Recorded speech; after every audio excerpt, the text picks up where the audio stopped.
Vivimos en días donde estamos experimentando debilidad física. No que en el pasado no hayamos experimentado debilidad física, pero creo que vivimos en tiempos donde se nos ha hecho más conscientes de la debilidad que poseemos en nuestras mentes, en nuestros cuerpos. Pero lamentablemente, a medida de que somos más conscientes de nuestra debilidad física, lamentablemente no actuamos o actuamos como si nuestros problemas no fueran graves. Hermanos, es una realidad que hay debilidad en nuestras vidas. Por eso comemos como comemos, porque queremos mejorarnos.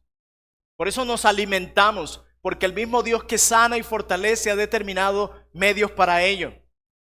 Por eso nosotros tenemos ciertos tratamientos médicos. Por eso nosotros seguimos ciertos criterios alimenticios. E incluso estos lentes nos recuerdan la debilidad que tenemos en nuestros ojos. Algunos usan prótesis, que es un recordatorio de las debilidades, insuficiencias de su cuerpo. Pero lamentablemente muchas veces, a pesar de que es claro, que es evidente nuestra debilidad física, no tratamos o no actuamos muchas veces como si nuestros problemas físicos no fueran tan graves como lo son. Incluso cuando tenemos evidencia de que es grave y postergamos el tratamiento, sea cual sea, que nuestras debilidades físicas requieren. ¿Por qué digo esto? Porque lamentablemente lo mismo ocurre con nuestro estado espiritual. Lo mismo. Hemos olvidado que Dios ha determinado también medios para el cuidado de nuestra salud espiritual. Cuando hay un problema de salud en el alma, como decía el doctor Joel Beeke en su libro Volvamos a la Carrera, cuando tenemos un problema de salud del alma, pocos de nosotros nos enfrentamos a la realidad y actuamos en consecuencias a ese problema del alma que poseemos. Lo postergamos, lo dejamos para mañana, porque vivimos, como dije el domingo, en la generación de mañana lo hago.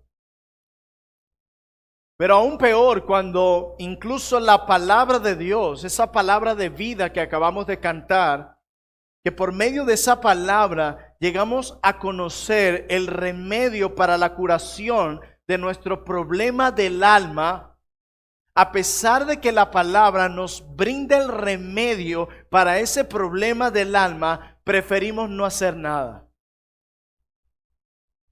Yo quiero decirles, hermanos, como decía Spurgeon, qué bueno que habites, que leas muchos libros, pero recuerda habitar en la palabra de Dios. Solo un libro inspirado por Dios puede traer transformación a tu vida. Solo un libro inspirado por Dios y escrito por Dios puede traer salvación y santificación y sabiduría a tu vida. Ningún otro libro tiene el poder de hacer lo que la Biblia puede hacer. Ningún otro libro. Y lamentablemente, como dije antes, a pesar de que este libro nos da el remedio para el problema que tenemos en nuestras almas, preferimos no hacer nada. Por eso hoy yo traigo un mensaje para aquellos que se han apartado de la fe. Pero al mismo tiempo este mensaje es para cada uno de nosotros. En la clase anterior nuestro hermano Daniel Escalante usó la palabra de Dios para probarnos aquellas señales de enfriamiento espiritual. Y yo estoy seguro y espero que sí, que muchos de nosotros se haya identificado y que haya concluido: yo estoy frío espiritualmente. Todos nosotros, estoy seguro que la mayoría ha tenido que llegar a esa conclusión luego de ver esas señales. Y si usted no estuvo ese día, le aconsejo ir a YouTube, a nuestro canal, y ver esa enseñanza. Y que se puede evaluar con humildad y darse cuenta que usted está más frío espiritualmente de lo que piensa.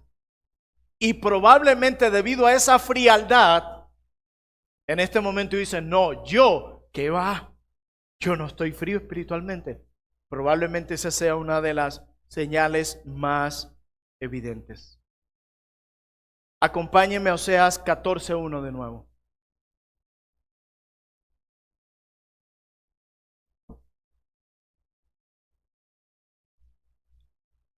¿Cómo podemos volver al médico por excelencia y sanar nuestra alma? ¿Cómo podemos ser sanados de nuestro estado de apartado de la fe? Mire lo que dice Oseas 14:1. Vuelve, oh Israel, a Jehová tu Dios, porque por tu pecado has caído. Hay una dosis o una triple vía que Dios nos provee para salir de ese estado de enfriamiento espiritual o de apartado espiritual. Y en primer lugar, esa triple vía es, en primer lugar, el verdadero arrepentimiento. Esa es la primera vía para salir del enfriamiento espiritual. La segunda vía es el verdadero uso de los medios de gracia. Y la tercera vía es la verdadera reafirmación de la fe. El verdadero arrepentimiento, el verdadero uso de los medios de gracia y la verdadera reafirmación de la fe. En esta noche solo me voy a enfocar en el primero, el verdadero arrepentimiento. Y eso es lo que el Señor le dice a su pueblo apartado en Oseas capítulo 14, versículo 1. Le dice, vuélvete, oh Israel. Cuando Dios aquí usa estas palabras, lo que está haciendo es llamando a su pueblo al arrepentimiento. Pero no a cualquier arrepentimiento, al verdadero arrepentimiento, porque a la luz de la Biblia hay un falso arrepentimiento.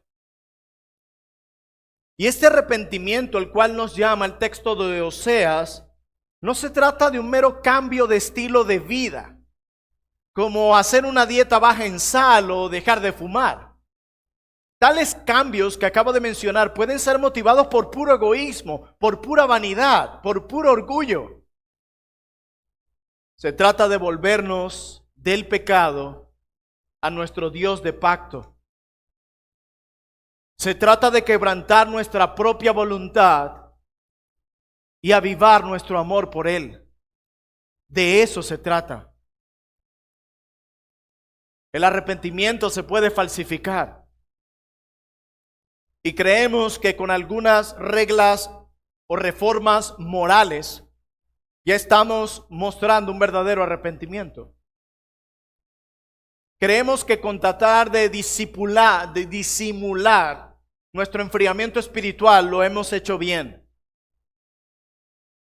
Hermanos, cuando nosotros leemos textos como Oseas capítulo 14, versículo 1, nosotros podemos decir, como decía el doctor Vicky, qué gracia inmerecida que el Dios santo, que el Dios perfecto, que el Dios bueno nos invite e incluso nos ordene a volvernos a Él, a aquellos que nos hemos apartado de Él.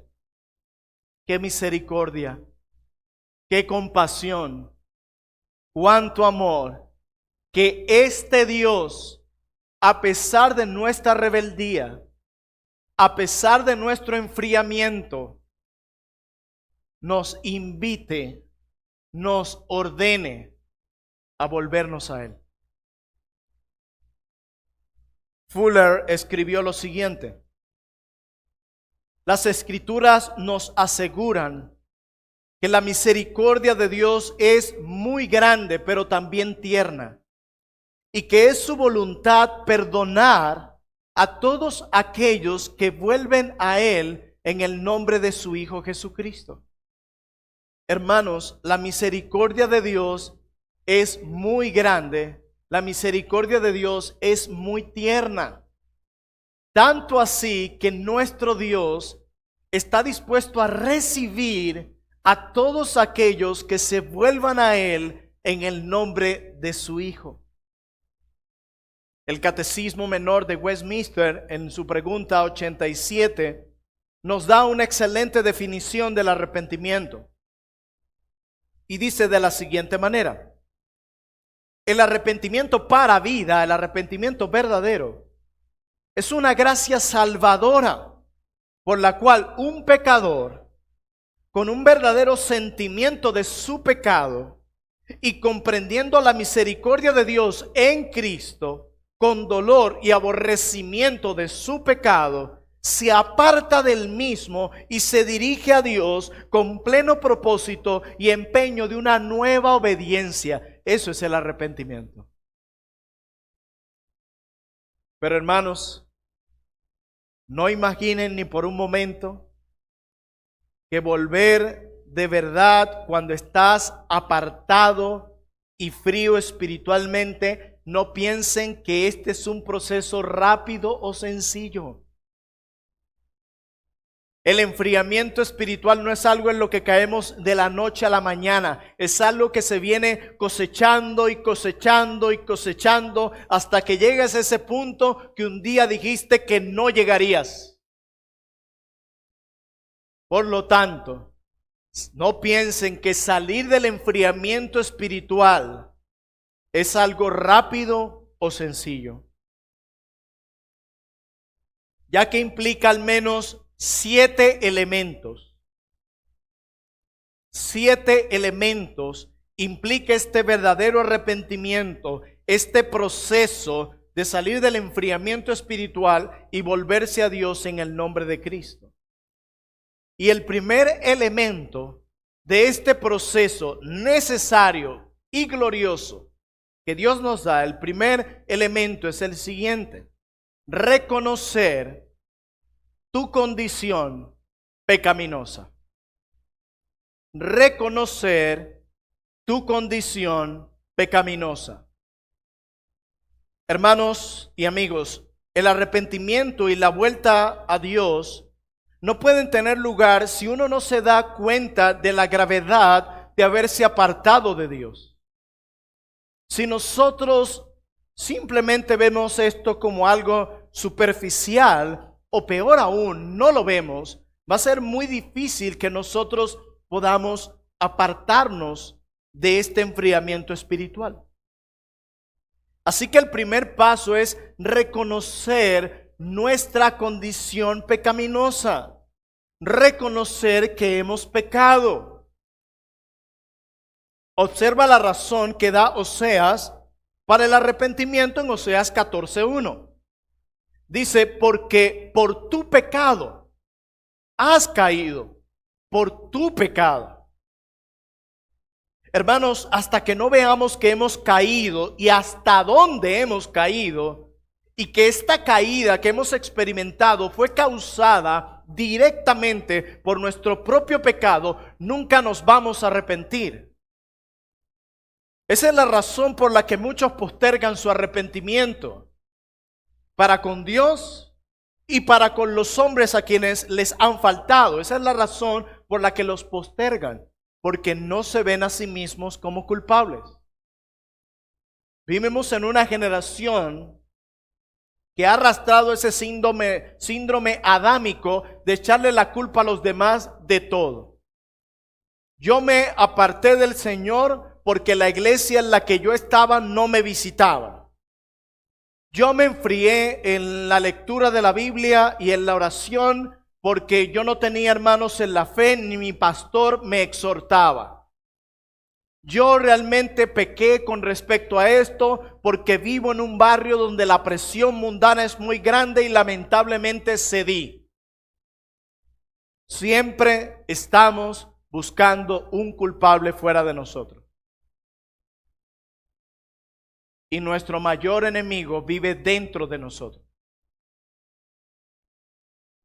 Hermano mío, no justifiques tu pecado. No tienes por qué minimizarlo tampoco. No tienes por qué esconderlo, ni culpar a otros de algo que es tu culpa y que siempre ha sido tu culpa. Nunca acepten de alguien que justifique su pecado, sus negligencias, culpando a otros. Nunca lo acepten, comenzando con ustedes mismos. Y esto lo podemos ver en conflictos entre hermanos en la fe o conflictos en el matrimonio. Cuando un cónyuge le señala al otro lo que ha hecho mal, la respuesta inmediata es, pero por tu culpa tú me provocaste. No, lo que hizo esa persona es sacar a flote lo que ya estaba en tu corazón. Así que el primer paso, hermanos, para salir del enfriamiento espiritual y de habernos apartado de la fe de nuestro Señor Jesucristo, es reconocer nuestra condición pecaminosa. Es reconocer que somos culpables. Como David, contra ti solo he pecado. Y yo he hecho lo malo delante de tus ojos. No culpes a los demás, no culpes al gobierno, no culpes al clima. Tú eres el culpable, reconócelo. Ese es el primer paso. Cuando decimos, Señor, lo hice mal. Señor, es mi culpa. Señor, es verdad. Aunque Él me provocó, aunque eso me tentó, fui yo voluntariamente quien hizo lo que hizo. Perdóname, Señor. Pero el segundo elemento de este proceso es el siguiente: recordar tu obediencia pasada. Recordar tu obediencia pasada. A la iglesia en Éfeso, en el libro de Apocalipsis, una iglesia a quien Dios llama al arrepentimiento, le dice en Apocalipsis 2:4 y en el versículo 5 lo siguiente: pero tengo contra ti que has dejado tu primer amor. Apela a su obediencia pasada. Y el Señor ahí mismo en Apocalipsis le dice: recuerda por tanto de dónde has caído y arrepiéntete.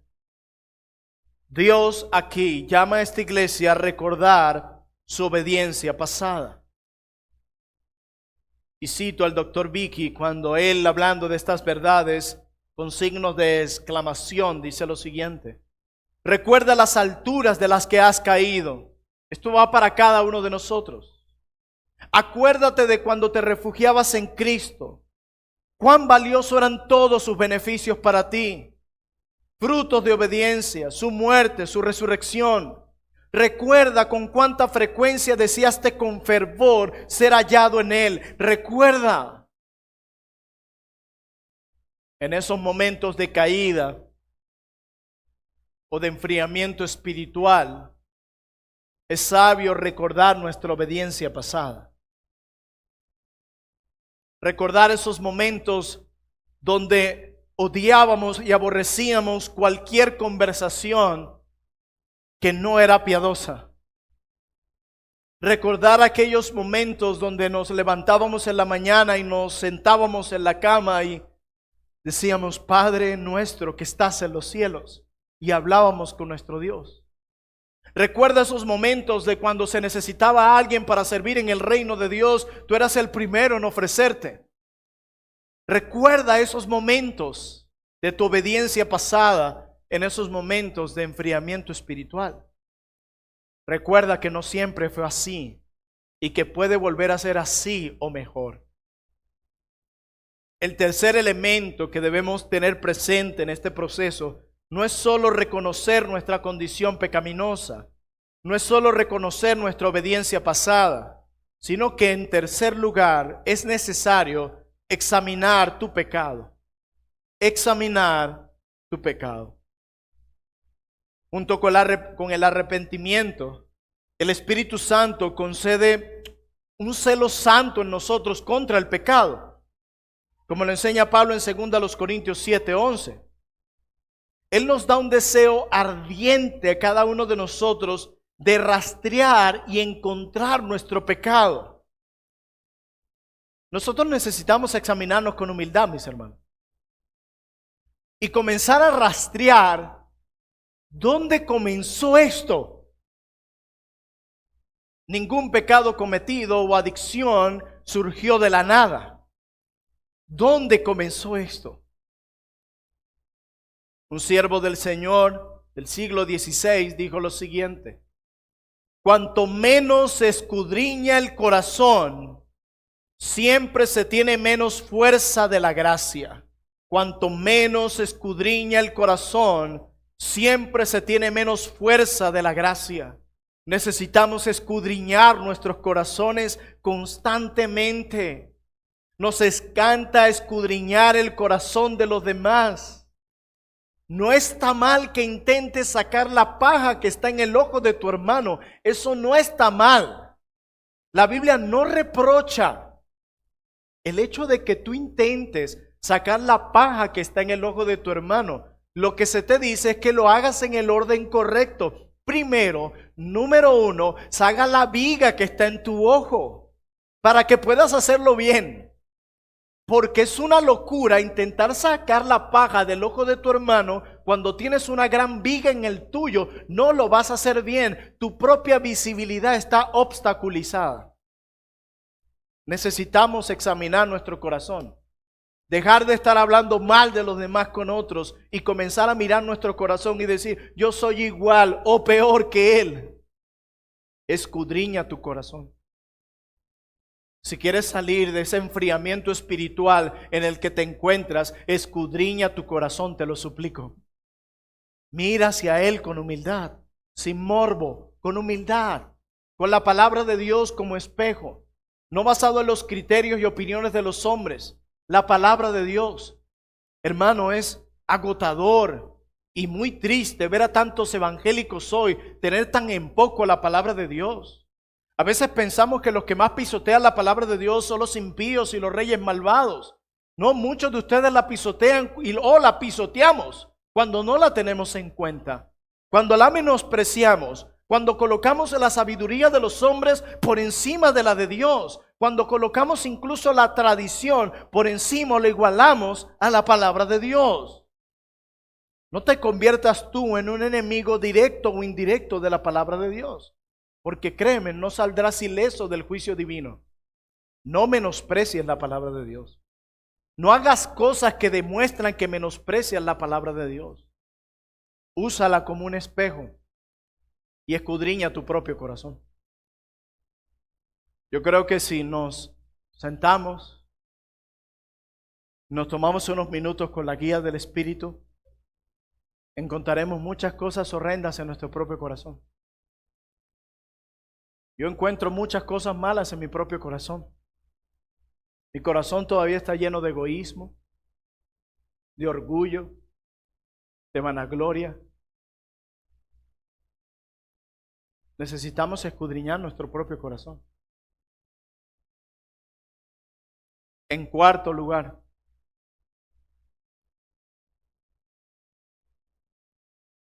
necesitas dolerte por el pecado.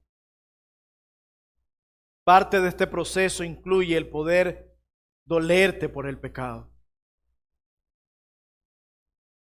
Nosotros hemos presentado anteriormente 3 piezas del proceso que involucran reconocer nuestro pecado, que involucran escudriñar nuestro corazón. Y cuando lo hacemos, vamos a encontrar pecado. Entonces, ¿qué hacemos cuando lo encontramos? Sencillamente decimos, sí, bueno, yo soy un pecador como los demás y ya. No. Lo que debería pasar cuando tú escudriñes tu corazón con humildad y usando la Biblia como un espejo, como una guía, lo que debería suceder después de ahí es dolor. Lo que debería venir a tu corazón es dolor, no tranquilidad, dolor. Descubrir el pecado lleva un verdadero dolor por el pecado, que se describe en el Catecismo de Heidelberg, en la pregunta 89. Y la describe así el Catecismo y dice, este dolor dice, como un sincero dolor en el corazón por haber provocado a Dios con nuestros pecados. Repito, un sincero dolor en el corazón por haber provocado a Dios con nuestros pecados. Cada vez que pecamos es lo que hacemos, provocar a Dios, provocar su disciplina, provocamos a Dios. Un verdadero dolor absoluto por el pecado, un odio ardiente por el pecado. Todo esto va más allá de la pena por las consecuencias del pecado. Probablemente algunos de ustedes se han arrepentido o han sentido algún dolor por su pecado simplemente por las consecuencias que este puede traer. Bueno, arrepiéntete, si no te vas al infierno. Entonces la persona es impulsada a arrepentirse por temor al castigo. No porque quiere que su relación con su Padre, con su Cristo amoroso, sea restaurada, sino simplemente por el temor al castigo. Bueno, yo voy a reconciliarme con mis hermanos porque si no, no voy a tener un puesto en la iglesia, o porque si no, no voy a poder obtener algunos privilegios que ellos me pueden dar, o privilegios que pudiera perder. No, hermanos, es un dolor por el pecado en sí mismo. Es un dolor de haber ofendido a aquel que derramó su amor en la cruz. Es un dolor por haber ofendido a aquel que día tras día extiende sobre nosotros su misericordia y su amor. Es un dolor de haber ofendido y provocado a aquel que nos permite respirar cada día, que nos sustenta espiritual y físicamente, que nos cuida, nos libra del mal y nos fortalece aún en la tentación. Es un dolor por ello. Y porque sabemos que el pecado ha quebrantado nuestra relación con ese Dios. Nuestro pecado ha levantado un muro de separación entre nosotros y Él. Y queremos que ese muro sea quitado y queremos disfrutar de nuevo de la comunión dulce con nuestro Salvador, con nuestro Dios. Y es por esa razón que nos dolemos por el pecado. Pero en quinto lugar, no solo debemos, hermanos, reconocer nuestra condición pecaminosa. No solo debemos reconocer nuestra obediencia pasada. No solo debemos examinar nuestro pecado, no solo debemos dolernos por él, sino que en quinto lugar debemos confesar nuestro pecado.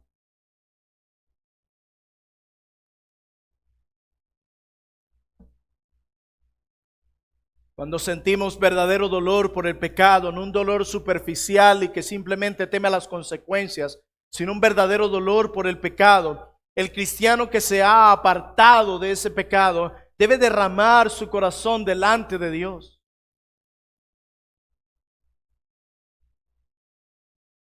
Es necesario que confesemos nuestro pecado. El que confiesa su pecado alcanzará misericordia. Pero el que no lo hace, no piense que va a prosperar. No importa cuántas cosas materiales puedas estar disfrutando en este momento. No importa cuántas sonrisas se marquen en tu rostro. Si no confiesas tu pecado, lidias con él, lo reconoces y restauras tu relación con Dios a la luz de la Biblia y no de tu propio criterio, si no lo haces, la Escritura dice, no prosperarás. ¿Por qué rechazaríamos la oportunidad de ser perdonados por un Dios tan misericordioso? ¿Por qué nos resistiríamos a cumplir los deberes sagrados del arrepentimiento, de perdonar, de amar, de guardarnos sin mancha del mundo? ¿Por qué pudiéramos retener esto si tenemos un Dios perdonador y que nos da los recursos espirituales para agradarle en todo? Confiesa tu pecado. Acompáñenme al Salmo 32, por favor.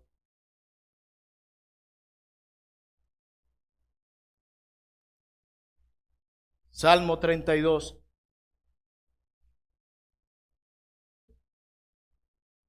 Versículo 5 dice la preciosa palabra de Dios.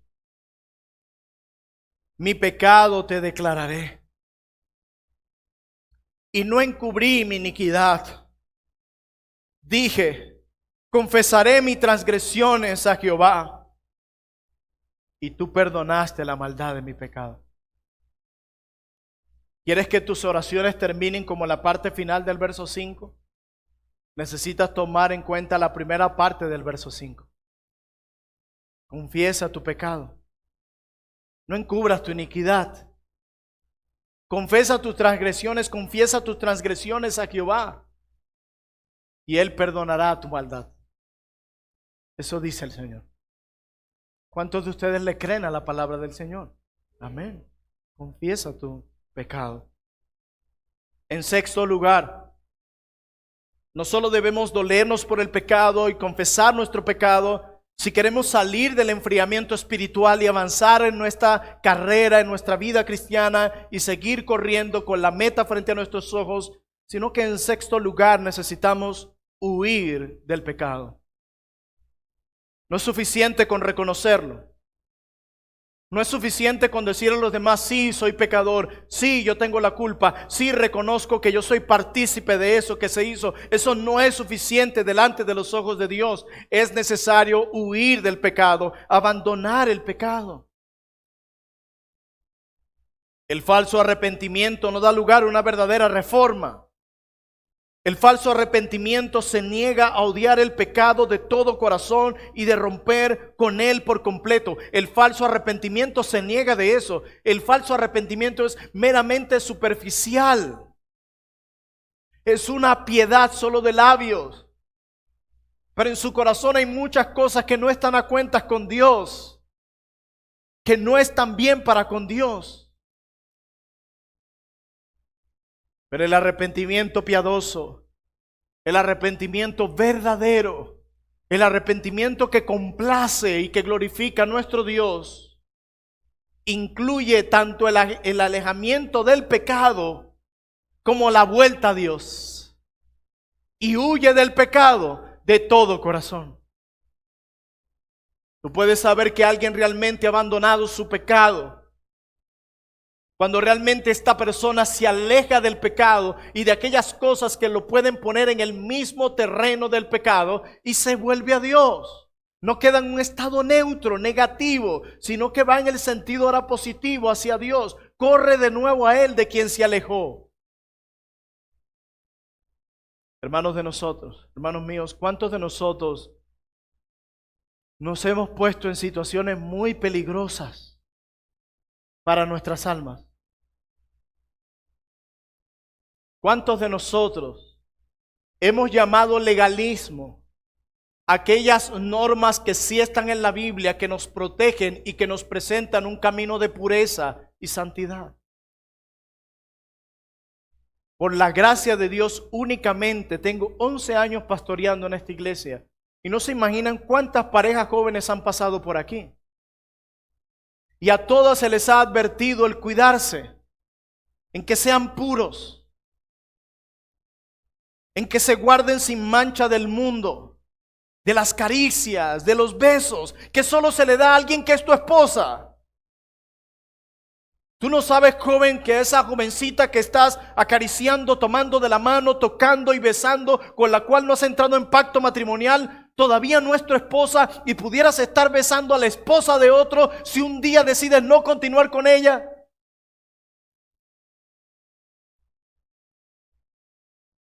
No, pero nosotros nos vamos a casar. A la luz de los ojos de Dios, ¿qué la relación tuya con ella qué es? Una relación de prójimo, de hermanos. Ustedes no han entrado en un pacto matrimonial. ¿Por qué te irrespetas? Jovencitas, ¿por qué se dejan irrespetar?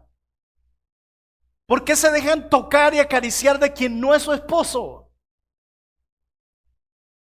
¿Por qué te dejas besar de alguien con quien no has entrado en un pacto matrimonial?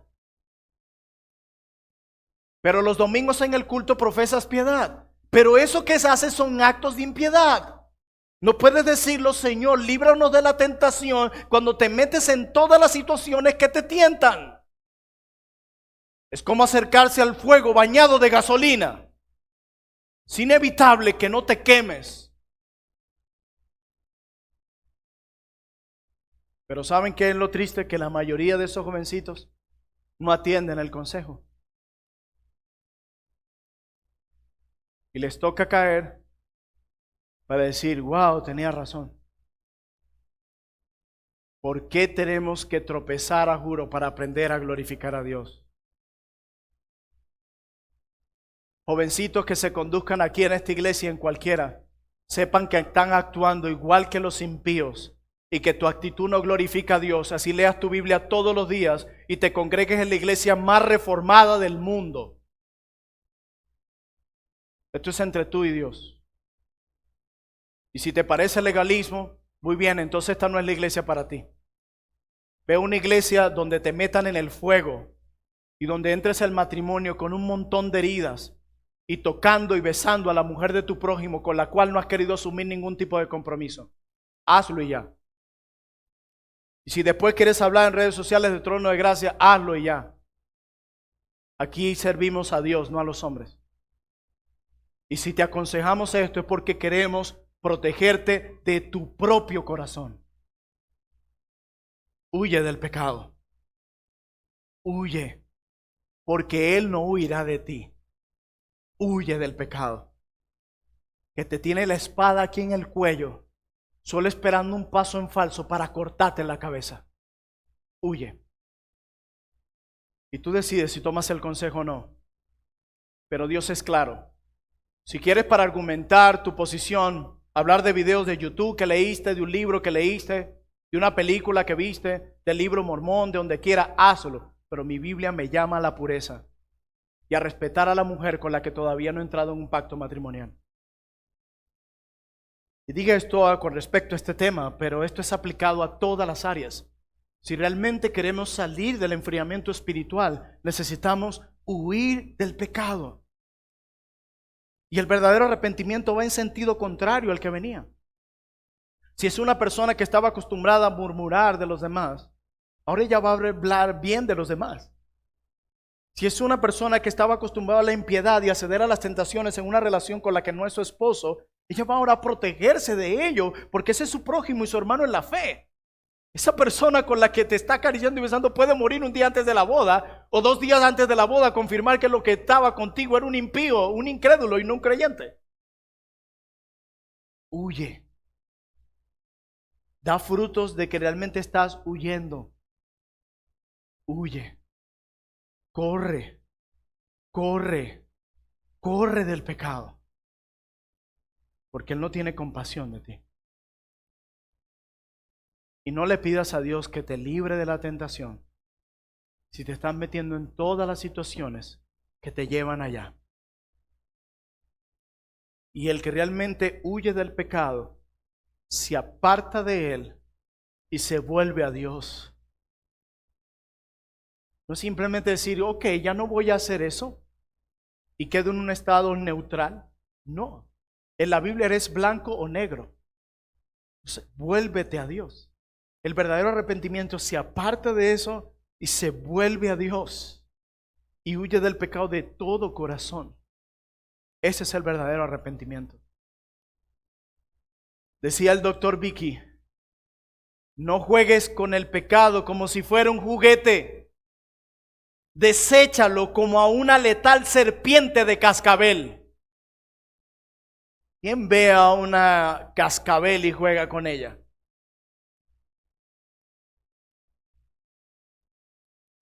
¿Qué harías si en la madrugada camino al baño ves una cascabel allí frente a ti? ¿Corres? ¿La desechas? ¿Huyes? Haz lo mismo con el pecado.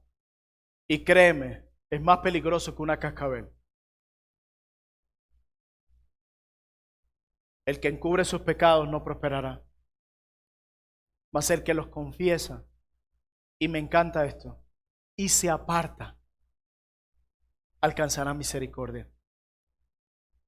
No lo dicen las confesiones reformadas. Proverbios 28:13. La palabra de Dios. El que confiesa y se aparta alcanza misericordia. Puedes haberlo confesado, pero si no te apartas, no hay misericordia. Solo hay misericordia si lo confiesas y te apartas. Y por último, mis amados hermanos, no solo necesitamos reconocer nuestra condición pecaminosa. Esto es parte, estas son las piezas de un verdadero arrepentimiento. No solo debemos recordar nuestra obediencia pasada. No solo debemos en tercer lugar examinar nuestro pecado. En cuarto lugar, dolernos por el pecado. En quinto lugar, no es necesario solamente confesar nuestro pecado. En sexto lugar, no es suficiente huir del pecado, sino que en séptimo y último lugar, es necesario buscar la justicia. Es necesario buscar la santidad. La rectitud es necesario.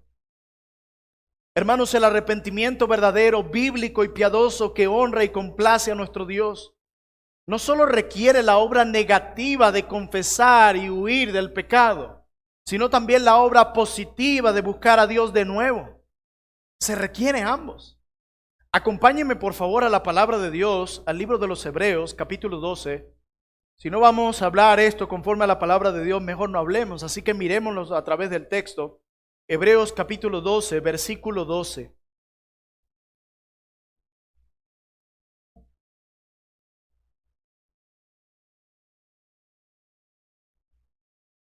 Hebreos capítulo 12, versículo 12 en adelante, dice la palabra de Dios. Por lo cual, levantad las manos caídas y las rodillas paralizadas, y haced sendas derechas para vuestros pies. Hermanos, escuchen esto, lo voy a volver a repetir. Por lo cual, levantad las manos caídas y las rodillas paralizadas, y haced sendas derechas para vuestros pies, para que lo cojo no se salga del camino, sino que sea sanado. Seguid la paz con todos y la santidad, sin la cual nadie verá al Señor. Vuelve al camino. Vuelve a la pista, corredor caído, y empieza a correr y a perseguir la santidad de nuevo. No es simplemente decir, yo no tengo nada en mi corazón contra Él. Eso es lo negativo, sino que ahora positivamente voy a buscar todo el bien para Él.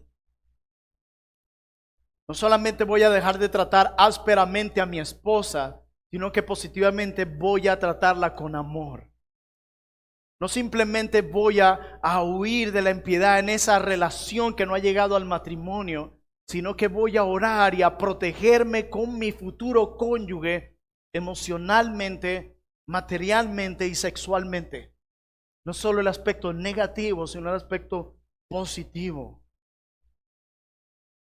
Busquemos la rectitud. Reconozcamos nuestro pecado. Recordemos cómo en el pasado honrábamos a nuestro Dios por su gracia. Examinemos nuestro propio corazón sin culpar a nadie, sin justificar ni minimizar nuestro pecado, sin tener una actitud hipócrita cuando realmente hay cosas en nuestro corazón que deben ser puestas delante de Dios. Duélanse por el pecado, confesemos nuestro pecado tal cual y como Dios lo ve y lo declara en su palabra. Huyan del pecado, no hagan lo que el mundo hace, huyan del pecado que mató a nuestro Salvador y busquen la justicia, busquen la santidad, busquen la rectitud, busquen hacer lo bueno, porque la Escritura dice que el que sabe hacer lo que es bueno, el que sabe hacer lo que es bueno y se resiste a hacerlo, le es considerado pecado, dice Dios. ¿Quieres contristar al Espíritu Santo? ¿O quieres contar con la aprobación o la sonrisa de Dios? El Dios que tenemos y que adoramos es un Dios misericordioso.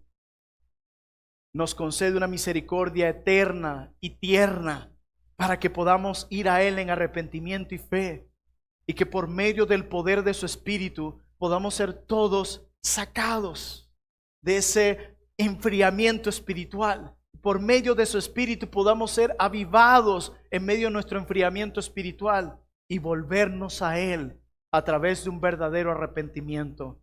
Un arrepentimiento real que da frutos, frutos de justicia y frutos que son evidentes a la luz de los demás. He allí la verdadera prosperidad. Cuando cuentas con la aprobación de Dios, con el agrado de Dios. He ahí la verdadera prosperidad, cuando tu gozo y tu sonrisa vienen porque estás caminando en piedad y en rectitud hacia nuestro Dios. Bendito sea nuestro Dios misericordioso, que Él nos ayude a salir de ese enfriamiento espiritual, a ser avivados y volvernos a Él. Oremos. Bendito seas, amado Dios. Alabado seas por siempre, Padre. Gracias. Gracias por esta inagotable misericordia que extiendes hacia nosotros. Gracias por tu perdón. Gracias por mensajes como estos que nos llevan a reflexionar en nuestra propia alma. Estamos acostumbrados a siempre hablar y a tener una respuesta para todo, pero después de escuchar estas verdades solo necesitamos reflexionar en nuestra propia alma y caminar hacia dónde nos estamos conduciendo. A recordar aquellas amonestaciones que hemos recibido incluso de nuestros hermanos en nuestra iglesia local y pensar y decir, wow, probablemente la mayoría de esas exhortaciones o todas son verdad. No estoy actuando bien. Necesito arrepentirme y volver. Oh, amado Dios, ayúdanos a volver. Glorifícate en nuestras vidas. Quita las escamas de nuestros ojos y ayúdanos a ver tu gloria, tu belleza, esa gloria y belleza que nuestro pecado oscurece. Ayúdanos, Padre, que podamos venir a ti reconociendo nuestra maldad, con un profundo dolor por nuestro pecado y clamando por tu misericordia en el nombre de Cristo. Alabado seas, Dios. Amén.